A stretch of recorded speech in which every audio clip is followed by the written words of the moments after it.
Кандай ойлойсуз бул чечимди сиз? Мен кечээ эле айттым, кандай чечилерин алдын ала азыркы сүйлөгөн сөзүмдө да айттым. Эми 61 депутат макулдук берди. Көрөбүз, анан кейлери айтып атпайбы, ошо Кыргызстанда мен алдыма чейин эле соттордун макам жерин өзүңөр утурбадыңар, көрдүңөр деп. Ошол жерде айтышпадыбы, бизге 90% арыз армандардын баары соттордон келет. Адилетсиз сот. Өздөрү айтышты. Бийликчил фракциялар Кыргызстандын элинин канын ошол соттор ичип бүттү деп айтышпадыбы. Эми ушундай сотко Мадумаровдун тагдырын кантип тапшырасыңар деп биздин коллегабыз Исхак Масалиев суроо бербеди. Ошондой. Кандай айып коюптур сизге негизги? Жанагы массалык баш аламандыкты уюштуруу, бийликти күч колдонуу менен басып алуу дегендердин бүт баарын комиссия изилдеп чыгып, булардын баары чындыкка жатпайт деп аны четке какты. Себеп ага дагы илештирсе болот. Эч илине турган жери жок да, тескерисинче ошол жерде стенограммада жазылып турат. Мен бир эмес 3 жолу айтып атам. Конституциялык талаага келели, тартип менен барабыз дегендей кылып. Мен сөзүмдө айттым, бүгүн ошол комиссиянын төрайымы баш прокурорго караганда 5 эсе күчтүүрөөк прокурорлук кызматын аткарып, биздин кээ бир кесиптештерибиз ошол комиссияга мүчө болгондор ушунчалык бир жан үрөп, аябагандай каттуу буйрук алганда, ушундай бир каттуу буйрук алган. Түшүнөм, мен эми пенсия керек болуп атат бирөөгө дагы бир жерге бирөөсүн орноштуруу керек болуп атат. Ушундай жолдор менен. Бирок аларга да таарыныш андай мындай жок. Алардан бийик болуш керек дагы. Жараткан бар, жараткан баарын көрүп, сезип турат. Экинчи кылмыш эмне экен анан?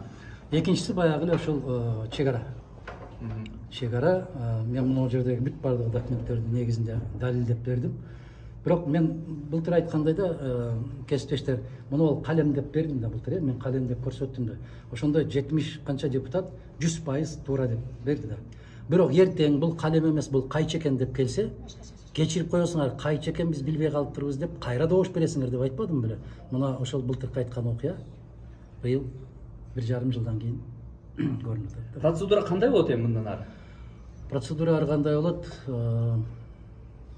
Жанагы тергөөчүдөн көз каранды деп атпайбы баш прокурор? Мындай чакырып деле сурак бере берсе болот эле го деп айтса, ооба биз бүгүн уруксат берсеңер чакырып сурак бере беребиз, бердире беребиз. Сурак берилип бүткөн да былтыр.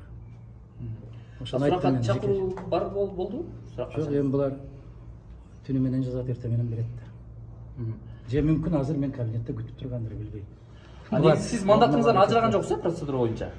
Жок, булар ошол тартууга гана уруксат берди. Бирок кийинки кадамдарын билип турасыздар. Депутат бойдон кала бересиз? Азырынча ошондой. Ошондо Атакан Кимсанбаевич, эми азырынча деп атам, азыр эми бул чечим кабыл алынып, токтомго кол коер азамат тергөөчү жана жетекчилик кандай кабыл алат, кандай чечим кабыл алат, ал андан көз каранды. Ошондо азыр башкы прокуратура сизди баягы чек ара маселеси боюнча гана жоопко тартып алат, ошол боюнча гана айыптап алат, ошого гана уруксат берилет. Ошого гана, ооба. Анан жанагы башаламандык, бийликти басып алам, тиги бул дегендердин баары четке кагылды. Себеп бир мындай бир ийне учуна илип алар себеп жок да. Бирок аракет аябай күчтүү да. Абдан күчтүү. Сказала же, что по представлению генпрокурора проголосовали, не по заключению комиссии. Она только что так сказала. А там разницы нету. Комиссия очень половинчатое решение приняли, да? По первому, там в одном представлении 3 статьи. Вот. И из них очень громкая, достаточно известная, это попытка устроить массовые беспорядки и насильственным методом захватить власть. Вот эта статья категорически абсолютно никакой критике не подлежит. Поэтому комиссия вынесла решение, что это как бы не хотели, как бы не тянули, она не тянет. А сколько депутатов всего проголосовало, зарегистрировано? Ох, вот этот момент я не посмотрел. Около где-то там 17, по-моему, против, 61 за.